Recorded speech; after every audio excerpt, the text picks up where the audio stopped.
when we understand we got a problem, we got to deal with it. When the termites eating at the foundation of your house, you don't go, well, dadgummit, I guess we'll let it continue to eat and see what happens. No, you don't. You exterminate the termites. Gentlemen and ladies, start your engines. It's Sunday in South Carolina, courtesy of Senator Larry Grooms, talking about the man on your screen right there, Treasurer Curtis Loftus, calling for his removal from the Treasurer's office after the issuance of a final report on that $1.8 billion accounting error in the state's finances. Again, we do want to point out the money never really existed, but still a major issue that this state's been looking into for more than a year now. That's where we begin our debate on Connect to the Capitol this week.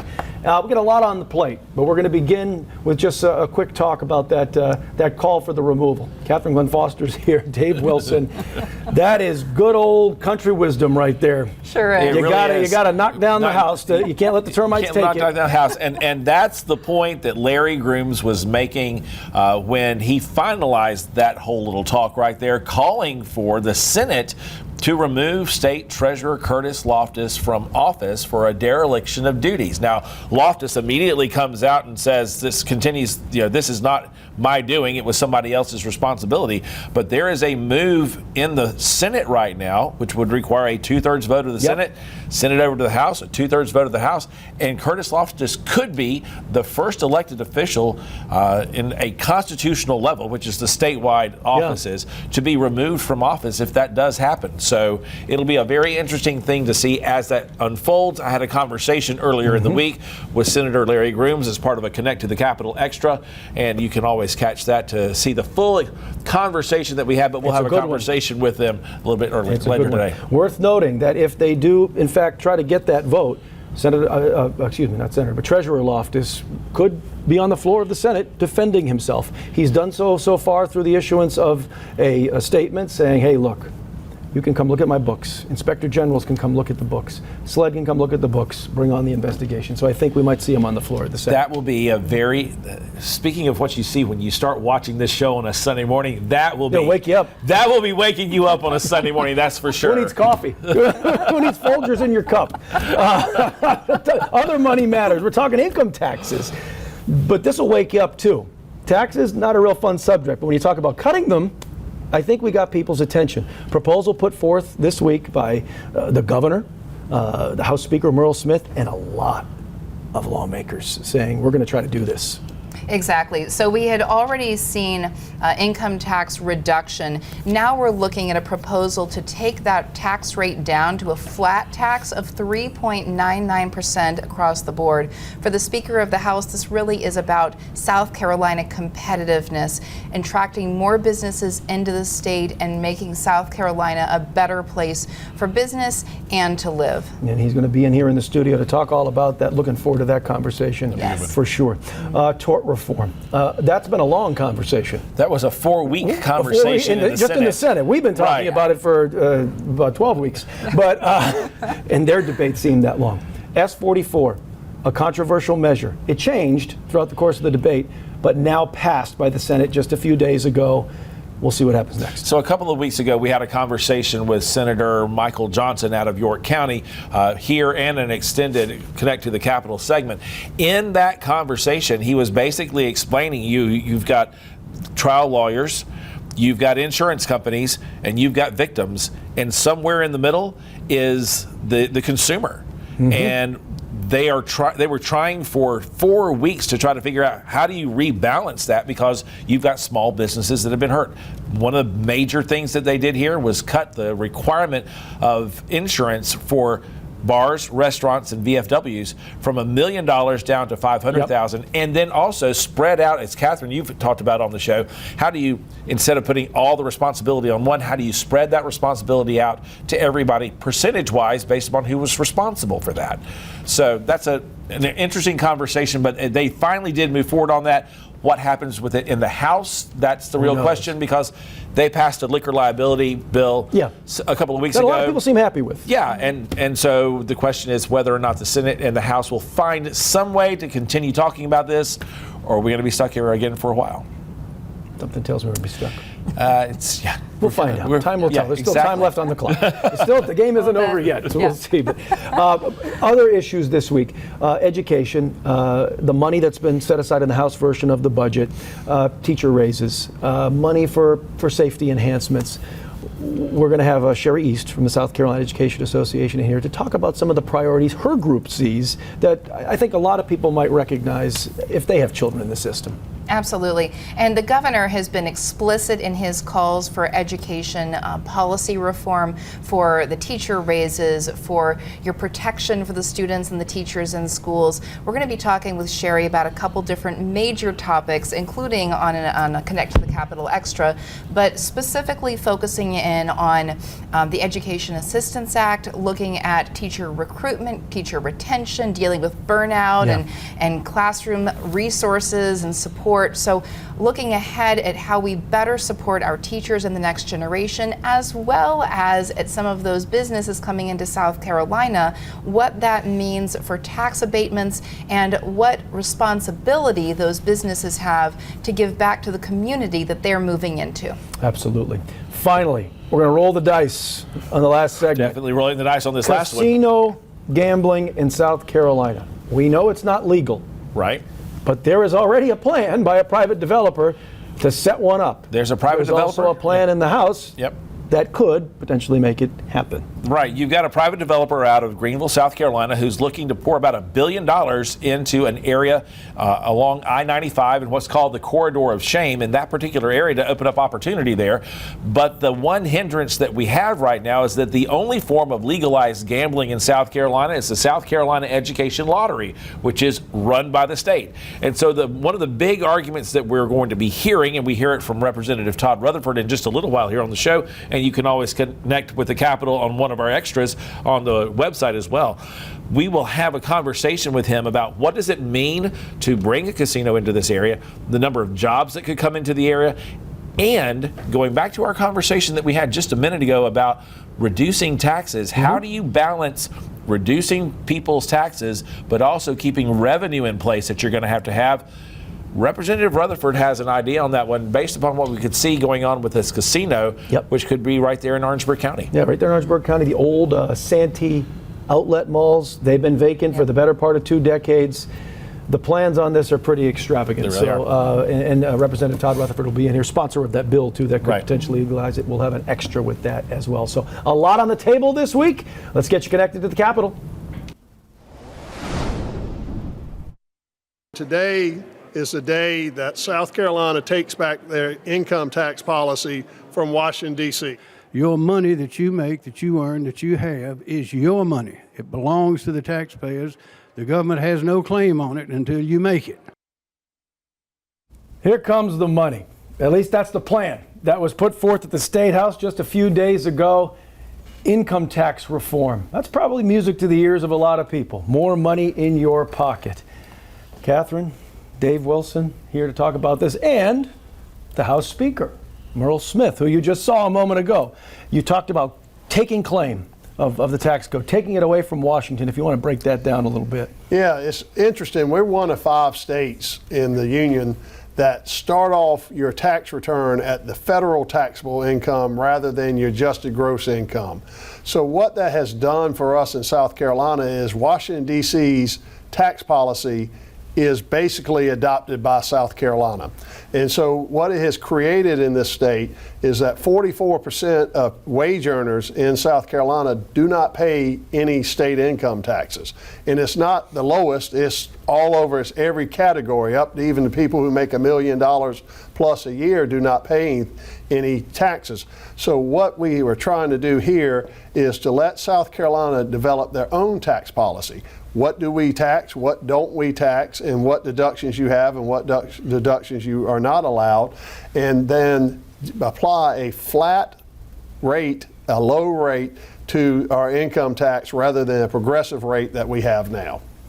That's fantastic. Can you share why we necessarily need this change and why we need it now, since the state has also just made the maximum tax rate for the state to be 6% ahead of schedule? Yes, we were at 7%, and now we will be down to 6% at the end of this fiscal year. And so we have reduced taxes about $1 billion of income taxes. And I always give a plug. Over the last 30 years, the General Assembly has reduced taxes by $50 billion. That's how much money we have given back to the taxpayers rather than keeping it in the Treasury. But what came abundantly clear to me is that we're in a competitive nature. The Southeast is the growing hub of economic activity, and all our neighboring states are lowering their tax rates. In fact, we have the highest tax rate, even when we get to 6%, in the entire Southeast. So it's a competitiveness issue, and I've really seen it when we are out on economic development trips and looking to locate headquarters where the highest paid employees would come and live and work and pay taxes in South Carolina. And when they look and see you're the highest in the Southeast, that's a competitive disadvantage with our neighboring states. And those are the ones that we're generally competing with in economic projects these days. So, Mr. Speaker, how in the world do we go from a system where we're now down at 6%? We had a $14.6 billion budget. How do you make those numbers work? Well, again, in every tax reform package, there are winners and losers. There's the people who are going to pay less taxes in this, and there are going to be people who are going to pay a little more. It's not going to be a tremendous amount, but that's what happens in every tax reform. So we are again going to apply $200+ million a year to reduce our income tax, when that's a bigger rate than we have done in years past. And we're going to take that flip to the adjusted gross income, which are going and lower the rate, which are going to broaden the base, which more people are going to have to pay income taxes. And everybody should pay something in income taxes because everybody uses government at some level. But the beauty of a flat rate and a lower rate is that the people at the lower end of the income will pay less in taxes, and the people on the upper end will pay more in taxes. And that's the fair thing now, rather than having a progressive rate and already letting the federal government pick winners and losers for us. South Carolina will make those decisions now. We have a graphic with some of the bullet points of how this would work. Marcus, if you could show that, some of the facts of how that we've touched upon already about how this would be laid out. That flat tax you're talking about, but progressively lower over time. There is something tied into that hitting the 2.4% rate, though, is there not? Yes, there is. If a 5% growth, then it's mandatory that we reduce the rate at that time at least by $200 million. And if it's under 5% growth, then that's up to the General Assembly as to whether they will do that. What are we seeing then with growth? Are we seeing that type of growth happening in the state right now? Is this projected to be a reality with what we're seeing? It is. I mean, everything's dependent upon the economy, and you can never predict the economy. But the one thing that's going for South Carolina is per capita, we have been the fastest growing state over the past 3 years. Commensurate with that, people have brought their money here, and we've had more wealthy individuals. But more importantly, we brought more businesses and created more jobs and created a bigger tax base. And so, way things are going now, the beauty of this whole proposal is that you've seen Mississippi and you've seen Louisiana both reduce their income tax and to some degree have a long-term goal to bring it to zero, but they have switched taxes. They have imposed an additional sales tax or property tax. Here we're not doing that. We're just broadening the base, flattening the rate, and then going to control the growth by giving the money back to the taxpayers and reduce the rate. And so at that point, I think someone has said, I saw in an article, is that if we pass this going to 3.99, we will be the lowest rate in the Southeast, in fact, in the nation that has an state income tax. But also, if we bring it down to 2.49, that also will be the lowest. North Carolina's got a goal of bringing it to 2.5%, so we want to stay a little bit less than North Carolina. Incredible. And so this really for you is about growth and about South Carolinians. It's about growth and it's about competitiveness. And I think we've got to remain competitive because everyone's out recruiting jobs. Our neighbors are recruiting jobs in industry. And you see President Trump right now is trying to bring industry back into America. That's the purpose of his tariffs. And South Carolina, North Carolina, Georgia, Tennessee, all of us are prime areas for locating high-tech, new industry in this country. And I want to make sure that we have a competitive edge on our neighbors in that regard. We'll have more of a conversation with Speaker Murrell Smith on a Connect to the Capitol Extra. So make sure that you check that out at WACH.com. Mr. Speaker, thanks so much for being a part of this today. Thank you for having me. Enjoyed it. Thanks. Yeah. Well, we're talking school funding this week on Connect to the Capitol. We have gone into great depth talking about the state budget process as the House finished up their very extended debate on that. We won't need to get any further into that, at least at the moment. We want to keep our focus on school funding in public education here in South Carolina. So critical, Catherine, that we make sure that our next generation gets the proper resources that they need. A focus this year, as it has been in past years, put on increasing teacher pay, school security and safety. And who better to talk about so many of those issues than friend of this program and friend of all programs here at Watch Fox, Sherry East from the South Carolina Education Association. Such a powerful voice for education. Let's talk about some of those budget priorities that you saw play out, at least in the House, because it hasn't happened in the Senate yet. Right. Well, the thing that we're most excited about is the $1,500 pay raise for teachers. Yeah. So we saw the $1,500 make it out of the House. Like I said, it's sitting in the Senate, and so we'll see what happens there. We are concerned. We're hearing that there may be an increase in insurance, though. So we don't want that to swap one for the other. We don't want that to take anything away from the $1,500. We would also like to see some improvements in support staff. You know, we focus a lot on the teacher pay part of it, but a school can't operate without everybody. The bus drivers, the secretaries, the teachers' aides, all play an integral part in that too. So we would hope, as we're putting forth the budget and money in South Carolina, that we would also support the other folks in the schools, not in place of the teachers, Sure. but in addition to teacher pay raises. We like to see some more money put in for the support staff part of schools. What about the school resource officers element of that? In the House, they didn't get all the money they wanted, but it's Right. it's an important thing.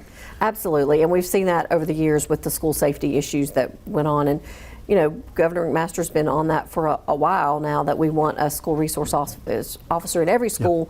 And we know we had it in the high schools, but sometimes our high schools are so large, you may need more than one SRO per school, especially if you have a building of 5. Like one of the schools I taught in, there were 5 different parts of a building. You could have at least used a couple of resource officers. And we do have some legislation right now to let school districts that have more than 15,000 students, they are going to be able to hire some private security to come in and supplement the SRO, not in place of, but to supplement where they see some ways that they can get more school coverage that way using some private security. It is all about protecting our students. Now here at Connect to the Capitol, we've also been closely following the Education Assistance Act. And it was introduced to address things like teacher recruitment, retention, burnout, classroom support. How do you feel about that? Is this enough? Is it going far enough? And what are the real issues behind the issues that we've seen with teacher recruitment and retention? Well, I want to remind people we still do have a teacher shortage in South Carolina, even though it leveled out this year as far as we didn't see as many leave as we have in past years. That we love the Teacher Education Appreciation Act. Actually, it was named something else last year and didn't get anywhere. But this year it has made it over to the Senate. We are hoping that the Senate would hear it. It was actually on their agenda this week, but they didn't get to it, or for whatever reason they didn't choose to take it up. It does go a long way in with the breach of contracts. If a teacher is trying to get out of their contract because of a family issue, that the state board does not have to take your certificate for a year now. It can be a lesser penalty of 6 months or not at all. Like they can choose not to do that. So that's helpful. There's some things in there around your certificate, also your teaching certificate. Teachers have a lot of burdensome paperwork that we deal with. So every 5 years you have to recertify. So this would remove that, and so it would give you almost like a permanent licensure after so many years. Then you would not have to re-up, or the district professional development that's already in place, it would cover what you need to recertify. So that is helpful. It's got a sick leave bank, a universal sick leave bank, or that every district would have to have their own sick leave bank. And right now, a lot of people don't realize that some districts don't have one. So those are things that we find helpful in this bill. So we do hope that it goes across and gets approved and makes it to the governor's desk. However, I don't think it's enough. It's a step in the right direction, but there are a lot of other issues that we heard. You know, we saw them tackle the unencumbered time. Teachers, remember when I was on your show, couldn't go to the bathroom. So they're supposed to get this 30 minutes break every day to take care of personal things. So we're hearing more about your time too. They're keeping teachers too late after school for professional development, or you have to go in early, or they just can't get their job done. So we're still hearing the time issues, and we're also hearing a lot about discipline issues. So those are some more things. So is it a step in the right direction? Absolutely. Is it going to fix everything? No. But again, it's bringing awareness to the facts, and hopefully we can get some results out of it. Absolutely. We've talked about this in the past. We've barely touched it on this show, but we have brought it up. Tax abatements in the state of South Carolina for major corporations. Of course we want the business. Of course we want the jobs. But a lot of these abatements filter down and have an effect on local school districts. They miss out on some money to the tune of billions. Billions. And actually the Good Jobs First people came to us with that statistic saying you are the worst in the nation in giving away tax abatement money to companies to come into South Carolina. And like you said, we want those businesses. We see the importance of attracting businesses into South Carolina, but we also see the funding loss that's happening. That report spells it out. It's an eye-opener. You know, it is right in front of your face, $3 billion in the past since 2017 that we've lost. So for poor districts like Chester County, I can speak to that one, I think it's $118 million that they've lost. And what could that purchase in Chester County? You talked about SROs, you talked about school nurses. They desperately need a new school. Chester High School needs to be rebuilt. They also have never had a track and field that they can run a track meet on.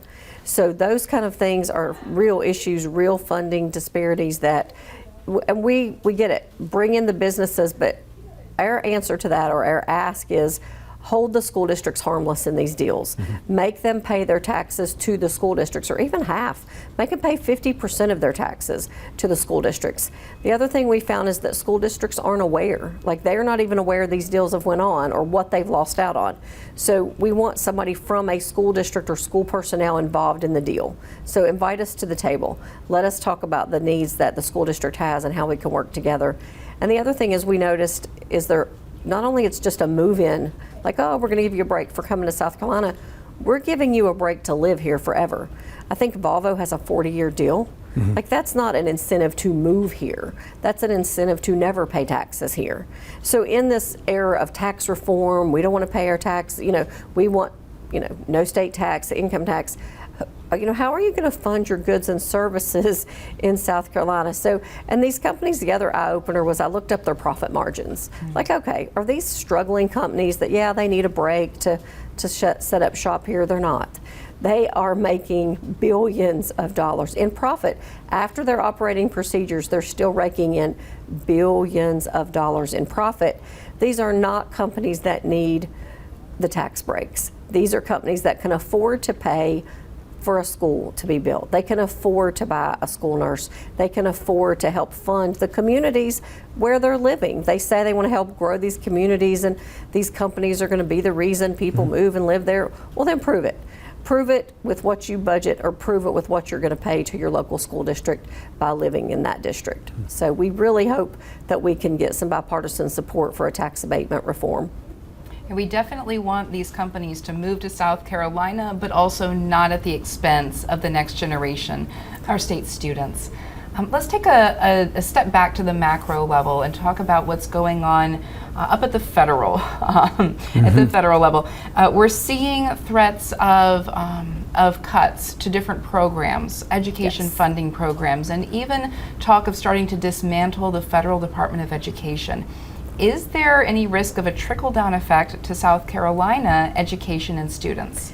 Well, that is the golden question of the past 2 weeks. What is going to happen to our schools? What are going to happen to my students? What's going to happen to my after-school care?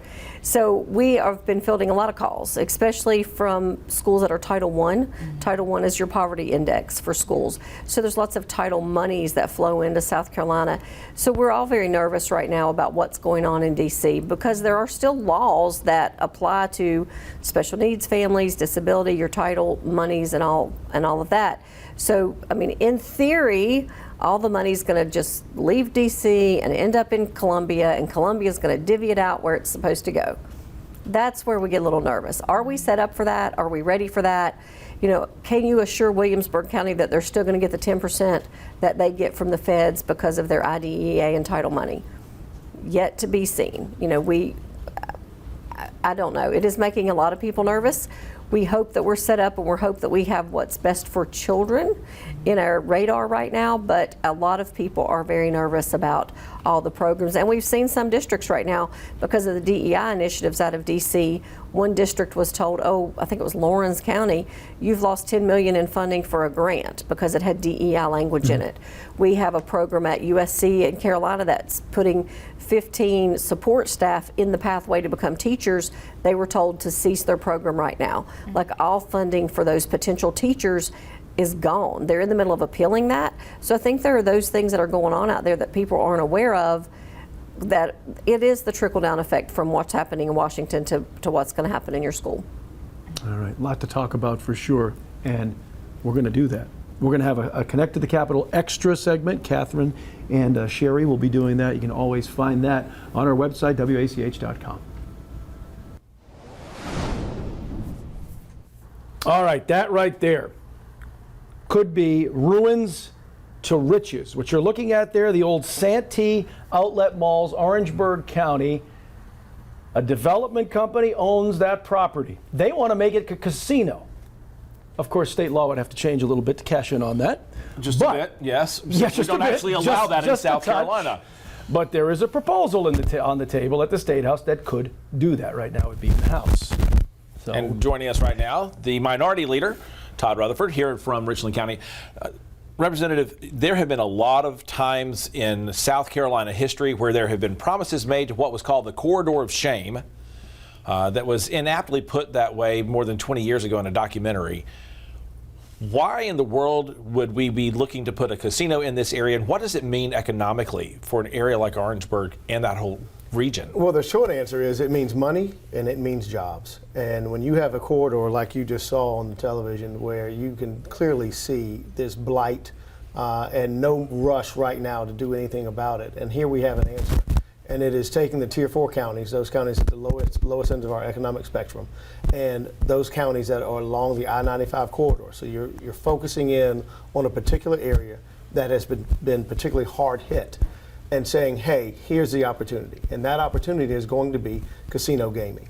And so if the state, we talked about earlier this week, cutting our tax income, cutting our income taxes, and if we're going to do that, we know we're going to lose income. This is a way to supplant that income. In fact, this is not only a perfect way to supplant that income with about $75 million to the state, it also, in that area, those Tier 4 counties right there in that area, about 4,500 jobs annually. It's a no-lose scenario and something the state has got to do. And yet we have a group of folks who have definitely decided they're going to come out against this because they're against every form of gambling, with the exception of what is now the state lottery, which is the state-sponsored gambling in South Carolina. Yeah, I don't understand the logic that suggests that the only industry, the only people that should be in the gaming industry in South Carolina should be the government. I don't understand that logic, and in fact, there is no logic to that. And in fact, what we can do right now is look at something like gaming, bringing gaming in. South Carolina is one of the most beautiful places in the world, and every time people come here, they say that. So to provide someplace else for them to come that is an area where right now nobody's really going, to fix up a mall, to turn it into a casino, to me is beyond a no-brainer. It's a revenue gainer. Yeah. And when you can do something like that, when you look at sports betting, look at all the things we can do, horse betting, all the things that we have in South Carolina that people can take advantage of, and that the state can get money from without digging into the taxpayer's pocket, we have to look into it. Yeah, like you said, there will be the expected pockets of opposition that come to this, but the polling you and I were discussing before this segment, 68% of people support this. That's right. So overall, public perception of gambling is shifting in South Carolina. It has shifted, and it has gotten to the point where, again, and this is the biggest point, it's freedom. If you don't want to do it, don't do it. Correct. If you don't want to pick up your phone and do sports betting, don't do it. And if you don't want to go to a casino, then don't go. But those people that do, and especially those people going up and down I-95, coming down 26, that don't even live in South Carolina, to be able to capture their money and not South Carolina taxpayer money, that is a blessing, and that's something that we need to jump on. So when we take a look at a bill moving forward on here, you've got a lot of support on this bill because you've got several key folks within House Ways and Means. You've got other folks like yourself who are behind this. How fast do you see something like this being able to move through the House? Because we know that it has to go to the Senate, which is a completely different beast. Well, my answers are going to be not fast enough. This is a bipartisan bill, and this is something that you see support for in the House and in the Senate. This is something you see support for. It doesn't matter the geography, where people live. Of course, the greatest opposition is going to come from the upstate, but everybody else that looks at the numbers says this is a good idea and the state needs to get on it, and we need to get on it right now. Okay. Good stuff. Well, we're going to have a much more extended conversation about this in our Connect to the Capitol Extra. You can see that at wach.com. Thank you very much, Representative Rutherford, joining us. Thank you for having me. Thanks. Appreciate it. All right, if that didn't get your attention, that was a lot. We packed a lot in. It's been a busy Sunday. It has been a busy Sunday. Gets everyone ready for the yard work now. That's the next step. Next steps at the State House this week. There's one thing we're looking at. Energy, utilities, making sure people can keep the lights on, not only today, but 10 years from now, 20 years from now. Do we have the setup to generate enough power? That's what's at stake. South Carolina Senate is taking up the energy bill that came over from the House. They'll start taking that up and having that discussion starting on Wednesday. I feel we may be having deja vu when it comes to that, like we had with tort reform and everything else, because it's a big issue in South Carolina. We've got millions of people who are making this their home, and we're expecting over the next 20 years to see another million people come into South Carolina. With that, along with the businesses that are coming in, we've got to have a plan right now to handle a grid, and how do we increase power production so that we can meet all those needs. Yeah, there's a lot to do, and that was going to take a while. It Let's will hope take a not while. 4 weeks, because the clock might have run out by that And point. they still also have to budget. take care of the budget. Right. That has to get Yeah. done. Right. That's required Right. by law. So, and we're required to wrap things up right about now. So, Catherine, Dave, thank you again for another great week. A lot of good information for everyone watching. We're glad we could get you connected to the Capitol this Sunday in South Carolina. See you next week. Have a good week. Bye.